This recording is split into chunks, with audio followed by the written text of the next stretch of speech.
constitutionalists. I have an article here I want to talk to you about. It's by Nicole Valentine over at MedusaMagazine.com, posted on June 23rd, 2017, and it's titled, "The Gospel Calls Us to Resist Donald Trump." I just finished up another video about Jesus, the first transgender man, and here's another example of someone from the anti-freedom crowd in this country trying to use the Bible to support their ideology and their way of thinking instead of going to the Bible like you're supposed to. Leave any preconceived ideas behind you. Study and read the Bible, see what God says to you, not what you're saying to God, and not what you're saying to God that this is the way it should be. And just to preface what she's actually saying here, she says resistance to white supremacy. Now, Nicole is black, and I was trying to find out some other things about Nicole. Doesn't say she's at some university, some women's studies, and she has no Twitter account, basically no footprint that you can find other than at Medusa Magazine. You can't leave comments, you can't talk to her and ask her what's going on. And at least I haven't found any. If you know of any, please let me know. Please comment in the comment section below the video. But what she's doing is talking about white supremacy. Resistance to white supremacy was the cornerstone of Christ's teachings. At the time of his birth, Christ's homeland was subject to European parasitism. But instead of submitting to white supremacy, Jesus resisted, and he calls us to do the same today. Again, one, ignorant of history, ignorant of biblical history, and ignorant of the purpose for Jesus coming to this earth. Now, if you do a quick, I don't want to get in depth in it, if you go back to the book of Daniel, the prophecy of Daniel, he interprets a dream for King Nebuchadnezzar. And in that interpretation, he talks about four kingdoms. He talks about the Babylonian kingdom, he talks about the Medo-Persian kingdom, he talks about the Greek kingdom, and he talks about five, about the Roman kingdom, and then he talks about a fifth kingdom that's going to come during the time of the Roman Empire that's going to overshadow the Roman Empire. The problem with Old Testament Judaism was they were always looking for a Messiah to deliver them physically from the Roman oppression, and especially around Jesus' time, they were saying the Messiah is going to come and deliver us from this oppression. Misunderstanding the whole concept, the whole thread of salvation that goes from Genesis clear through to their time about how the Messiah was going to come and deliver them from their sins. They misunderstood, they misinterpreted, or they just came with their own preconceived ideas and said this is exactly what Christ is going to do. Now this Nicole here has put forth her statement about Christ and white supremacy. And she goes on, talks about the country of Palestine and how Jesus was a king from from a descendant of King David, which he was. And so he did have some quote-unquote kingly blood in him, right? But she says, I just want to read a couple paragraphs here. On down in the article, she talks about, however, Jesus knew his veins flowed with the ancient blood of kings of the United Tribes. The descendant of King David, Christ was African royalty, oppressed by white parasites, occupying his own kingdom with illegitimate and unnatural systems of colonization. Now, she calls him African royalty. That's stretching things a lot, because even the Jews at that time, as far as their skin color, as far as I was able to determine the history, was kind of diverse. It wasn't just a darker skin complexion, like an olive skin complexion. It definitely wasn't of a black skin complexion, and it wasn't solely of a white skin complexion, but there was some mixes in between there, okay, because of marriages or whatever throughout their history. And so to make that statement, it comes from African royalty.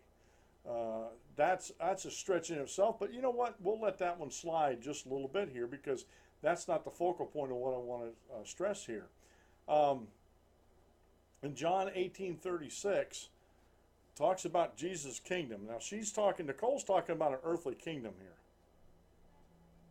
But Jesus never was talking about an earthly kingdom. When he was talking to Pontius Pilate, answering him, Jesus answered Pontius Pilate and said, my kingdom is not of this world. If my kingdom were of this world, then would my servants fight, that I should not be delivered to the Jews. But now my kingdom is not from hence, not from this world, he was telling Pilate. Now she goes on to say, instead of backing down from his rightful throne, Jesus proudly proclaimed himself king of the Hebrews, spitting in the face of the white occupiers. Again, putting a white supremacy connotation onto something that really wasn't the case back then. She's really stretching history here. She's really stretching especially biblical history. Then she goes on later on to say, she goes, Jesus resisted white supremacy. Now, there comes a verse to mind, Acts chapter 10, verse 34, when Peter opened his mouth. This is the conversion of Cornelius, a Roman. A Roman now, mind you, someone she is calling a white supremacist or a European parasitic or parasite. Opened his mouth and said, of a truth I perceive that God is no respecter of persons. And if God's no respecter of persons and Jesus followed the will of God, and he did, then Jesus was no respecter of persons either. So his kingdom was not about persons in that regard, about their skin color, their station in life. If you go read the Gospels, he pretty much thwarted that idea.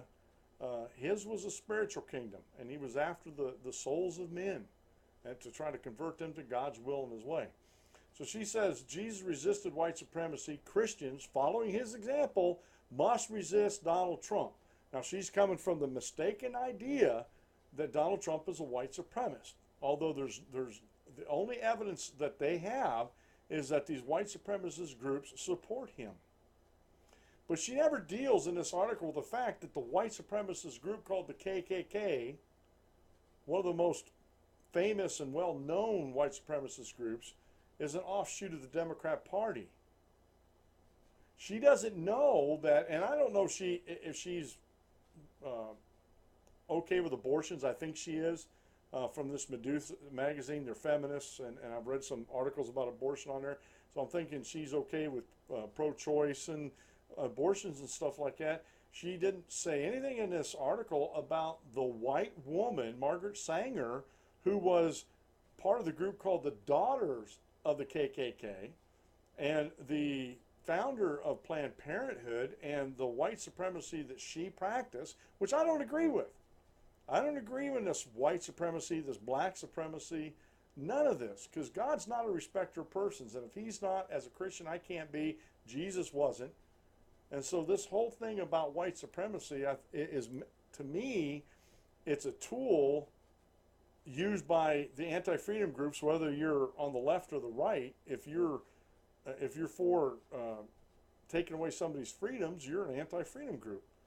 And so, again, the only evidence she has is some white supremacist groups, anti-freedom groups, voted in support Donald Trump. That'd be like saying Ronald Reagan was gay because the log cabin Republicans supported him. Log cabin Republicans were conservative homosexuals that supported Ronald Reagan. So just because someone supports you doesn't mean that support is reciprocal at all. So her idea of Christians standing up against Donald Trump because of white supremacists, again, trying to use the Bible to support your modern day theories is so easily, I'm so easily able to poke holes into them, and Nicole's digging holes for herself that she can't get out of, at least ideological holes that she can't get out of. And she goes on to say towards the end of the article, and I'll put the link up to the article for this, it is our Christian duty to stand against Donald Trump, stand against racism, Islamophobia, which isn't an actual phobia, it's a made-up word, oppression, and white supremacy, stand against capitalism and colonization, stand for progressive values and equality and justice for all the people. The gospel calls for us to resist Donald Trump. Well, you listen, it doesn't. That's the problem. It just absolutely doesn't, because she is conflating an earthly kingdom with a heavenly kingdom. And when you do that, and when you get the ideology of the Jews of the day, where they were looking for a physical deliverance from the Roman occupiers, all sorts of heresies can come from that. And so just real quick here, this was at the end. I forgot this was the end. This is who Nicole. Let me get her last name. Nicole Valentine. Now she's a worship leader for Progressive Women's Christian Ministry at my college. Doesn't say what college. I can never find out what college this is. Intersectional feminist, dedicated to Jesus and the progressive movement as a whole. Also an advocate for AAPI rights as a woman of color. And that's the something to do with African something. Jesus, Women in Progress, basically my life. White men need not contact. And again, she misunderstands Jesus, and if she thinks Jesus was a white supremacist, she doesn't understand the Bible. She's using a hermeneutic that's not standard. She's trying to take modern terms and putting it on ancient, trying to subvert the ancient terminology and the circumstances that happened back then. So again, this is, I find these articles kind of, they're teachable moments because we have people out there that are trying to use the Bible to support their ideology. And when you do that, when you come to the Bible with presuppositions, folks, and when you come to the Bible with your ideas and conclusions already at hand and try to use the Bible to prove them, again, all sorts of heresies creep in and they're exponential in their creation and how far out they actually go. I hope Nicole Valentine actually finds the truth that is in the Bible and is able to actually understand the Bible in the way God wants us to understand the Bible. That's my hope for her. But again, I feel that the need to actually speak out against stuff like that. The gospel doesn't call for us to resist Donald Trump. Matter of fact, if you go, and I'm not going to quote it, you go read Romans 13, has a different connotation which she doesn't even address here. Of course, it doesn't fit her narrative, and progressives are good about this. If it doesn't fit their narrative, they're not going to use it. If you like this video, please subscribe to it. I'm also over on VidMe with these exact same videos. And please give me a thumbs up or thumbs down. It doesn't bother me if you give me a thumbs down, but please, either way, if you give me a thumbs up or thumbs down, leave a comment. I love reading the comments on these videos, and if I get back to you, it's because the comment really struck me as good or totally awful. And even then, I may not get back to you because of time constraints, but I do like to read the comments, and be assured I do read all the comments. So until next time, God bless and have a very good day.